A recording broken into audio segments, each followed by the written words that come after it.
안녕하세요. 제가 이런 곳에 사연을 적게 될 줄은 차마 몰랐네요. 지금은 다 지난 일이지만 한때 저희 가족 전체가 너무 큰 충격을 받았고, 특히 제 여동생은 한동안 병원 다니면서 상담받을 정도로 많이 힘들어했던 일이라 얘기해보고자 사연 보내봐요. 여기에 속 시원하게 다 털어놓고 가능하다면 없었던 일처럼 저도 제 여동생도 다 잊고 살고 싶네요. 저는 5살 차이 나는 여동생이 하나 있습니다. 여동생은 어렸을 적부터 처음 보는 사람마다 다 깜짝 놀랄 정도로 정말 인형처럼 예쁜 아이였어요. 오죽하면 부모님께서 여동생이 어릴 땐 너무 예뻐서 유괴당할까봐 일부러 옷도 남자애처럼 입히고 머리도 대충 하나로 묶게 했거든요. 조금 커서는 중고등학생이면 공부나 열심히 할 것이지 남학생들이 여동생을 졸졸 따라다니면서 못살게 굴더라고요. 그런 와중에도 여동생은 정말 급이 다르게 예쁘다 보니 특별히 남자한테 먼저 관심을 가지는 스타일이 아니었어요. 애 얼굴이 워낙 눈에 띄게 예쁘니까 같은 학교 날라리 무리들이 같이 놀자고 꼬셔봐도 저희 여동생은 워낙 조용한 성격에 공부도 열심히 하는 모범생 스타일이라 꿈쩍도 안 했죠. 어떤 사람들은 저보고 자매 입장에서 비교당하지 않았냐 묻는데, 사실 전 워낙에 긍정적인 성격이라 그런지 여동생을 향한 열등감이나 질투심 같은 건 하나도 생기지 않았어요. 저는 저대로, 여동생은 여동생대로 사는 거다 생각했죠. 그리고 남들이 들으면 합리화하는 거냐 비웃을 수도 있지만, 무엇보다 살아오면서 여동생이 외모 때문에 어떤 일을 당하는지 지켜오다 보니 마냥 좋은 게 아닌 것 같다는 생각도 들었어요. 여동생은 외모 때문에 덕본 일도 있었지만 정말 큰일 날 뻔했던 것도 몇 번 있었거든요. 여동생이 고등학생 때 주로 야자 마치고 밤늦게 귀가했는데, 그때 스토커가 따라붙어서 경찰에 신고했던 일도 있었고, 여동생이 공부해야 한다고 고백을 거절했었는데 거절당한 남학생이 갑자기 돌변해서 지가 뭔데 자길 거절하냐고 소리치며 저희 여동생을 때리려고 하는 바람에 학교에서 난리가 났던 적도 있었죠. 생각해보니 지금 사연을 쓰게 된 계기도 어쩌면 여동생이 외모 때문에 큰일 났던 그 몇 번 중 한 번에 포함될지 모르겠네요. 아무튼 이것 말고도 기억나는 게 여럿 있네요. 그래서인지 은근하게 스트레스 받아 하는 여동생을 보자니 언니 된 입장에서 괜히 안쓰럽고 걱정스럽더라고요. 이래가지고 앞으로 남자는 잘 만날지 싶고요. 대학 다닐 때도 그 예쁜 외모 가지고 조용히 살아서 저희 부모님도 많이 걱정했는데, 다행히 대학 졸업 후 취업한 회사에서 만난 선배랑 연애를 시작하더라고요. 안 그러던 애가 제대로 된 연애를 시작한 건 처음이라 저희 부모님도 저도 응원했어요. 둘 다 성격이 잘 맞았는지 4년 넘게 만나왔죠. 제가 여동생이랑 나이 차이는 조금 있어도 거의 친구처럼 지냈었기 때문에 여동생이랑 여동생 남자친구랑 자주 얼굴을 보거나 맛있는 거 사주고 그랬습니다. 여동생이 20 후반이다 보니 결혼 정년기라 양가에서 슬슬 결혼 얘기가 나왔어요. 솔직히 4년이면 알 거 다 할 만큼 오래 만나온 사이라 둘이 결혼해서 잘 살 줄 알았고, 저도 만나다 보니 여동생 남자친구가 참 좋은 사람이라 괜찮을 것 같았는데, 손만 잡고 식장 들어가기 전까진 모르는 일이라고 청첩장까지 다 뽑아놨는데 상대 남자 쪽에서 제대로 된 이유도 안 알려주고 갑자기 결혼을 파토내더군요. 갑작스러운 파혼 선언에 깜짝 놀라 여동생이 그 남자한테 전화도 하고 집에도 찾아갔었는데 만족스러운 대답도 듣지 못한 채로 돌아와야 했습니다. 믿었던 사람의 배신이 충격이었는지 여동생은 한동안 밥도 안 먹고 눈에 생기도 잃은 채 정말 죽지 못해 사는 것 같았어요. 그런 여동생이 걱정되신 부모님이 저대로 놔두다간 정말 무슨 일 나겠다 싶어 선자리도 알아보고 여동생을 억지로 내보냈었죠. 그 선자리에서 만난 사람이 제부였어요. 솔직히 전 사람은 사람으로 있는다는 말에 반대하는 편이라 부모님이 억지로 여동생한테 선보라고 할 때 꺼림칙했는데, 여동생은 정말 다른 남자가 필요했던 건지 겉으로 보기에 선으로 만난 사람과 만남을 쭉 이어가는 것 같더라고요. 그러다 5개월도 안 돼서 여동생과 제부는 결혼식을 올렸습니다. 만난 지 얼마 되지도 않았는데 번갯불에 콩 구워 먹듯 결혼해서 주변에서 혹시 애가 졌냐고 묻기도 했는데 그것도 아니었어요. 남자 쪽에서 결혼을 서두르기도 했고 여동생도 기왕 할 거면 나이에 3자 달기 전에 하루라도 젊을 때 하자 싶어서 이렇게 됐네요. 4년 사귄 남자친구랑 결국 파혼하고 4개월 조금 넘긴 남자랑 결혼하는 여동생을 보고 인생은 진짜 알다가도 모르는 거구나 싶었습니다. 제부가 되게 잘생겼긴 했어요. 제부랑 여동생이랑 나란히 앉아있으니까 둘 다 예쁘고 잘생겨서 드라마 찍는 것 같이 훈훈하더라고요. 처음엔 여동생이 파혼당한 상처로 얼굴 하나만 보고 고른 건가 싶었습니다. 어차피 성격이나 다른 거 다 고려한 사람이랑도 오래 사귀다 갑자기 파혼했으니 남자다 거기서 거기라고 생각하게 된 건가 싶었어요. 뭐 결혼하면 평생 볼 얼굴인데 기왕이면 잘생긴 게 좋긴 하겠지만 그래도 제 입장에서는 제부가 썩 마음에 들지 않았습니다. 제부네 집은 돈도 많은 축에 속하는데 문제는 제부 부모님, 그러니까 여동생 시부모가 진짜 극성이었거든요. 상견례 때 저희 식구들도 다 있는 데서 여동생 나이 많다고 지적하질 않나. 결혼하면 무조건 애부터 가지라고. 부부 사이에 결정해야 할 문제에 벌써부터 간섭하질 않나. 제가 먼저 결혼해본 입장에서 여동생이 결혼하고 겪게 될 시월드가 눈에 훤하더라고요. 저야 운 좋게 남편 잘 만났고 좋은 시부모님 만나서 편하게 살지만 그동안 친구들로부터 자기 시댁에 대한 이런저런 얘기들을 자주 들어왔었거든요. 여동생 신혼집이 마침 저희 부부네 집에서 5분 거리인 아파트라 거의 매일같이 얼굴 보면서 살았는데 아니나 다를까 여동생이 시댁 때문에 많이 스트레스 받아 하더라고요. 신혼여행에서 돌아오자마자 소식 없냐면서 무례한 질문을 하질 않나. 그 후로 하루에 몇 번씩은 전화와서 아이 문제로 잔소리한대요. 근데 아이 문제로 잔소리하는 거면 그 내용이 다양하겠냐고요. 여동생도 처음에는 내내 하면서 한 귀로 듣고 한 귀로 울리다가 매일같이 시어머니가 했던 말 또 하고 했던 말 또 하면서 잔소리하니까 미칠 것 같다고 하더라고요. 여동생이 말하길 제부도 결혼 전부터 계속 아이 빨리 갖고 싶다고 말해왔어서 계속 노력하고 있는데 이상하게 소식이 없다면서 한숨 쉬더군요. 주변에 난임으로 힘들어하는 부부가 많던데 여동생도 그런 것 같아서 제 마음도 안 좋더라고요. 그래도 제가 할 수 있는 건 괜찮을 거라는 위로뿐이라 그거라도 열심히 해주고 집으로 돌아갔었네요. 그리고 몇 달 뒤 여동생에게서 전화가 왔는데 여동생이 다소 충격적인 사실을 제게 전하더군요. 도저히 기미도 안 보이고 시어머니 잔소리는 갈수록 심해져서 제부랑 상의 끝에 제부가 아는 사람이 의사로 있는 불임클리닉에 방문했었대요. 둘 다 검사를 받았는데 여동생이 불임까진 아니지만 자궁이 약한 편이라 자연적인 임신이 힘들 수도 있다고 의사로부터 시험관 수술을 추천받았다고 하더라고요. 여동생 목소리가 많이 안 좋아 보여서 저는 일부러 아예 불임 아닌 게 어디고 시험관 시술할 수 있는 게 어디냐며 요즘엔 난임 부부가 워낙 많아서 시험관 하기 많이 한다더라 말해주면서 기운을 북돋워 주려고 노력했어요. 다행히 여동생은 제 말에 기운을 좀 차렸는지 그렇지 않아도 제부가 아이를 너무 원해서 시험관 시술하기로 결정했다고 말했죠. 시술은 성공적이었는지 얼마 있지 않아 여동생 부부는 임신 소식을 전했습니다. 옆에서 여동생의 고충을 전부 봐왔기 때문에 제가 다 기쁘더라고요. 10달이 쏜살같이 지나가 여동생이 남자아이를 출산했다는 소식이 들려왔어요. 연예인처럼 예쁘고 잘생긴 여동생 부부 사이에서 태어난 조카가 얼마나 예쁠까 궁금하더라고요. 여동생 병원을 찾아가 조카를 처음 보는데 아직 너무 어려서 그런가 누굴 닮았는지 가늠이 안 가더라고요. 그런데 시간이 지나도 조카는 대체 누굴 닮은 건지 애매하더라고요. 저희 부모님도 조카를 보시고는 여동생더러 너는 눈이 참 예쁜데 왜 얘는 네 눈을 안 닮았냐? 쌍꺼풀도 없네.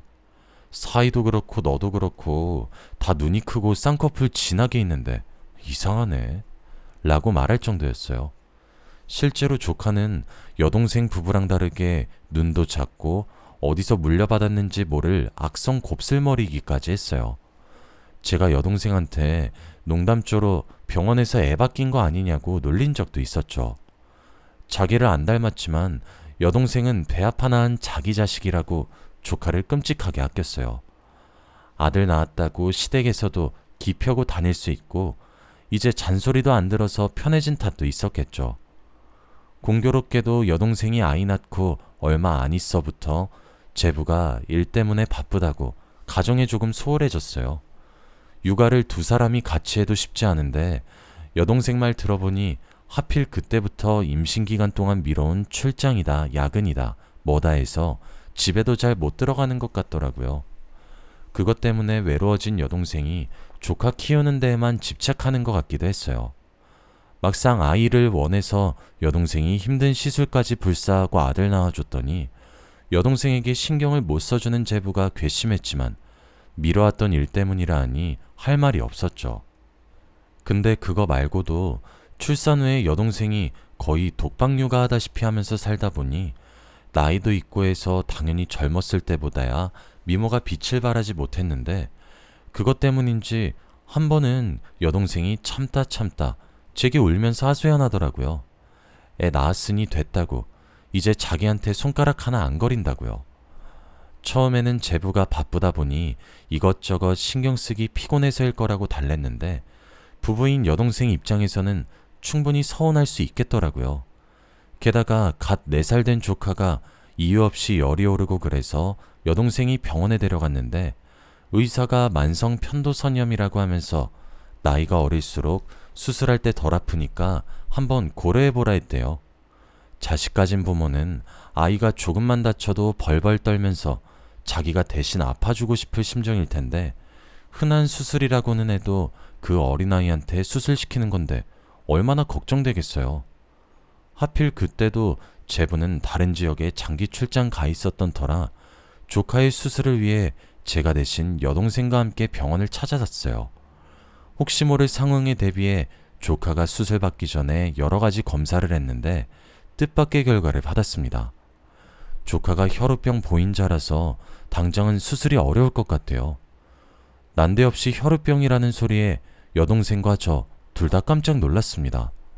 잘은 몰라도 제가 알기론 혈우병이 유전으로 생기는 거라고 들었거든요. 아니나 다를까 의사분도 검사 결과를 말씀하시면서 혹시 조카 부모인 여동생이나 제부 둘 중에 혈우병을 앓고 있는 사람이 있냐고 바로 물으시는 겁니다. 여동생은 당연히 그런 게 없었어요. 그리고 여동생이 곰곰이 생각하다 고개를 갸우뚱거리면서 말하길 신혼 초에 제부가 여동생한테 야식 차려준다고 하다가 칼에 심하게 베인 적이 있었는데 그때가 주말 밤인데다 응급실 갈 정도의 상처는 아니어서 그냥 집에서 거주로 응급처치했었대요. 그동안 특별히 말도 없었고 그때 그 상처도 아무 문제 없이 잘 아물었던 걸 보면 제부도 혈우병은 아닌 것 같다고 자기를 속인 것 같지 않다고 하더군요. 일단은 병원에서 집으로 돌아온 뒤 뭔가 이상한 생각이 머릿속에서 떠나질 않아 여동생에게 조심스럽게 말해보았습니다. 저기 그러고 보면 조카랑 너랑 제부도 닮지 않았는데 갑자기 혈우병인 거 하며 뭔가 좀 이상하지 않아? 혹시 모르니까 확실하게 친자검사라도 하는 게 어때? 재수없는 확률로 병원에서 바뀌었던 걸 수도 있잖아. 제 말을 들은 여동생은 순간 버럭하면서 어떻게 이모라는 사람이 그런 말을 하냐고 크게 실망하는 듯 했지만 자기도 혼란스러워하는 게 표가 났어요. 결국 며칠 지나지 않아 여동생은 남편이 쓰던 빗과 칫솔 그리고 자기 머리카락과 쓰던 칫솔을 가지고 가서 각각 친자검사를 의뢰했습니다. 출장 중인 제부에게는 괜히 열심히 일하는 사람 방해할까 싶어 정확한 결과가 나오기 전까지 알리지 않기로 했습니다. 그리고 또다시 믿을 수 없는 결과를 받아들이고 경악할 수밖에 없었습니다. 여동생과 조카의 친자검사 결과는 친자가 아니라고 떴는데 제부와 조카 사이의 친자검사 결과는 친자가 맞다고 뜨는 겁니다. 두 사람은 부부인데다가 분명 여동생이 직접 배 아파 낳은 자식인 걸 확인했는데 어떻게 이게 가능한 건가 싶었어요. 일반적으로 부부 사이의 친자 검사 결과가 다르게 나오려면 직접 출산한 엄마 쪽에서는 친자라고 뜨고 아빠 쪽에서 친자가 아니라고 나오는 게 정상이잖아요. 저와 여동생 둘 다 결과를 보고는 충격받아 입도 뻥끗 못하고 있었는데 가만 생각해보니까 여동생이 불임 클리닉에서 시험관 시술을 했던 게 기억나는 거예요. 여동생에게 혹시 시험관 시술 과정에서 난자가 바뀌었던 거 아니냐고, 이게 사실이면 당장 불임 클리닉 찾아가서 고소해야 하지 않냐고 목소리를 높였습니다. 여동생도 자기 자식이 친자가 아니라는 사실에 진지한 얼굴로 우선 함께 불임 클리닉을 찾아가기로 했죠. 당시에 여동생을 시술해준 의사가 제부와 막역한 사이였기 때문에 제부에게 사실을 전할 겸 전화를 걸었는데 일이 바쁜지 계속 부재 중이더라고요. 결국 저희끼리 그 의사를 찾아가 친자 검사 결과와 조카의 혈우병 소견이 담긴 진단서 등을 내밀면서 어떻게 된 거냐고, 이게 말이 되는 일이냐고 따졌습니다. 혹시라도 병원 과실을 인정하지 않으려 들까봐 일부러 저희 남편이 법무직 공무원이라고 말하면서 아는 법조계 인맥 다 동원해서 확실하게 하겠다며 강하게 나갔어요. 그랬더니 의사도 법의 철퇴는 무서웠는지 눈을 질끈 감더니 하나하나 술술 털어놓더라고요. 혹시나 나중에 필요하게 될까 싶어 몰래 녹음기를 켜고 의사를 대면했었는데 지금 생각하니 이 선택만큼은 정말 잘했다 싶어요. 처음엔 의사가 미친 줄 알았습니다. 의사 말로는 제부가 자기한테 간곡히 부탁했었대요. 제 여동생과 불임 클리닉을 찾아갈 테니 여동생에게 자연적인 임신이 어렵다고 말해달라고요. 그리고 자기 부부한테 시험관 아기 시술을 권유해달라고 했대요. 그러니까 실은 제 여동생이 난임이 아니었던 거예요. 제부가 어떤 이유에서인진 몰라도 시험관 시술을 받으려고 일부러 자연적인 임신도 피하고 제 여동생을 불임 클리닉에 데려가 난임 진단을 받게 만든 겁니다. 이것만 들어도 속에 천불이 일어나는데 그 다음에 이어지는 얘기를 듣고는 화도 안 나더군요. 제부가 돈은 달라는 대로 줄 수 있으니 시험관 시술을 부탁하면서 여동생의 난자 대신 자기가 갖고 온 다른 사람의 난자로 바꿔치기 해달라고 부탁했답니다. 의사라고 부를 자격도 없는 이 인간이 그 제안을 받아들여서 지금 제 여동생은 자기 핏줄도 아닌 생판 남의 아이를 10달 품고 있다가 낳은 꼴이 된 거고요. 세상에 무슨 이런 일이 다 있나요?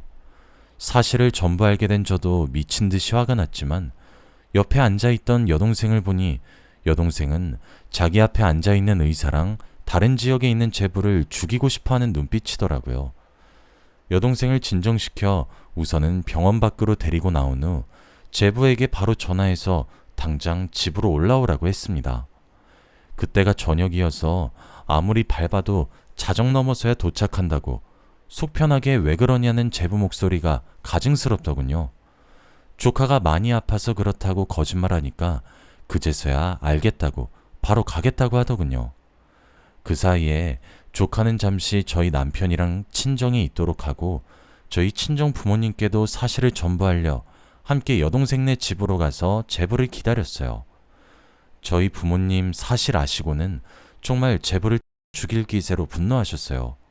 오기만 해보라고, 얘기 들을 것도 없다고 당장 이혼하라고 하셨죠. 자정지나 제부가 집에 도착했는데 거실에서 다 자기를 기다리고 있는 모습을 보고 당황해 하더군요. 여동생이 울면서 뛰쳐나가 제부 면상에 종이 서류를 집어던지면서 이거 뭐냐고 다 설명하라고 했습니다. 저도 같이 달려나가 흥분한 여동생을 진정시키려고 했고 저희 어머니도 아버지께 일단은 분사키라고 계속 말하셨죠. 제부는 바닥에 떨어진 서류들은 찬찬히 읽어보더니 올게 왔다는 표정을 짓더군요. 그리고 새하얗게 질린 얼굴로 친자검사 결과가 100% 정확하진 않다며 여러 번 해봤냐고 물어보면서 당장 빠져나갈 구실을 찾으려 하는 겁니다. 그 말을 듣고 제가 다 어이가 없어서 그냥 볼륨 최대로 한 후에 불임 클리닉 의사와 나눈 대화 녹음 내용을 틀었어요. 내용을 들은 제부는 그제서야 무릎 꿇고 여동생과 저희 식구들에게 싹싹 빌면서 정말 죄송하다고 하더군요. 사실 여동생과 결혼 전부터 만나던 여자가 있었는데 그 여자가 혈우병 환자래요. 보통 혈우병은 대부분 남자한테만 많이 생기는데 희귀한 케이스였죠. 혈우병이다 보니 임신이 힘들어서 자기 부모님이 그 여자와의 결혼을 반대했고, 그래서 머리를 굴린 끝에 저희 여동생과 결혼한 거래요.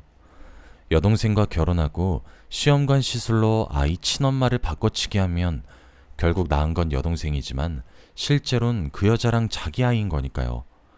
그런데 그 여자 건강 상태가 많이 안 좋아서 회복될 때까지 기다릴 겸 조카가 학교 들어가기 전에 저희 여동생과 적당히 타이밍 봐서 이혼하고 양육권을 얻어낼 생각이었는데, 그 전에 저희가 사실을 알아버린 거였죠.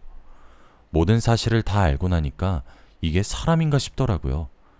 저희 아버지는 참다 못해 제부놈 밀치면서 여동생 인생 망친 죗값 받으라고 하면서 고함치시고, 여동생은 이용만 당한 자기 처지가 불쌍해서 엄마 품에 안겨 펑펑 울더군요.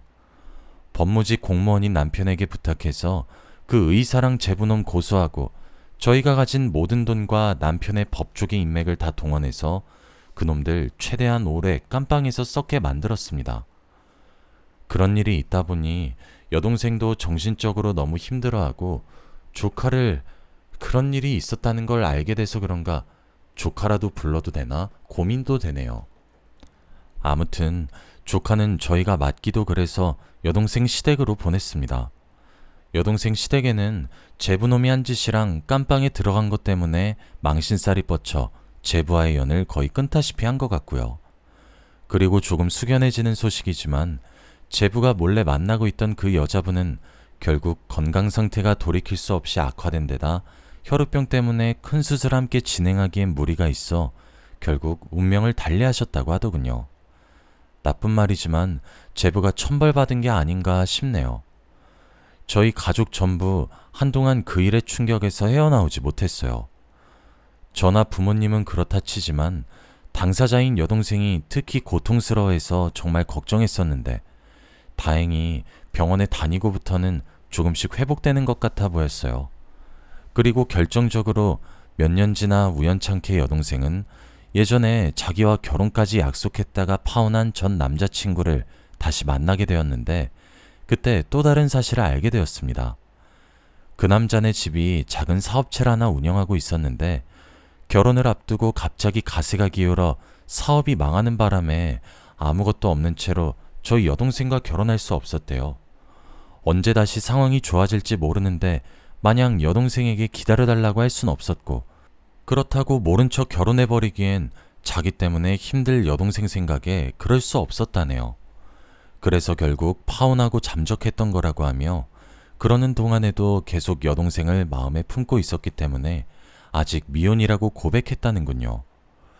여동생도 시간이 오래되긴 했지만 정말 진심으로 좋아했던 사람이라 솔직해지고 싶어 그간 자기에게 있었던 비극적인 일을 다 털어놓았다고 하더군요. 얘기를 전해 들은 그 남자는 신경 쓰일 법도 한데 개의치 않고 그 상처 이제 자기가 옆에서 치유해주면 안 되겠냐고 다시 청혼했다고 하네요. 두 사람은 만남을 이어오다가 결국 재작년에 결혼해서 지금은 1살 딸아이의 부모가 되었어요. 사실 이렇게 말로 썼지만 그때 기억을 다시 되새기다 보니 새삼 충격적이었는데, 지금은 여동생이 자기만의 행복을 찾게 되어 정말 다행이에요. 정말 수많은 우여곡절이 있었지만 결국은 그때 남자친구와 결혼해서 행복하게 사는 여동생을 보면 사람 인연은 다 정해져 있는 건가 싶기도 하고요. 이제는 여동생이 사랑하는 사람과 자기 아이와 행복하기만 했으면 좋겠어요. 긴 사연 들어주셔서 감사합니다.